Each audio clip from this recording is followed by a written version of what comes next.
করছ মাছ ভাজুছে কম করিয়া কি মাছ?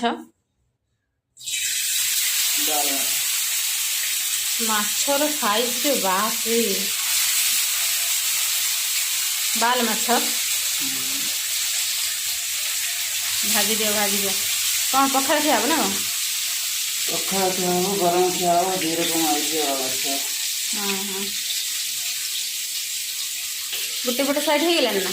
ହଁ ଆଉ ଗୋଟେ ପଟ ସାଇଡ୍ ନଉଟେ ଦିଅ। କଲର ପୁରା ବୋବାଲିଆ କଲର ଆସ, ପୁରା ଲାଲ ଲାଲ କଲର ନା। ମାଛ ଭଜା ହେଇଗଲାଣି ନା? ହଁ କାଢ଼ିଦିଅ। ଏବେ ଆମର ମାଛ ଭଜା ପ୍ରସ୍ତୁତ ହେଇଯାଇଛି। ଦେଖିପାରୁଥିବେ ମାଛର ଭଜା କି କଲର। ଭିଡ଼ିଓଟି ଯଦି ଭଲ ଲାଗିଛି ତାହେଲେ ଲାଇକ୍ ସେୟାର ସବସ୍କ୍ରାଇବ୍ କରିବାକୁ ଜମାରୁ ଭୁଲିବେନି।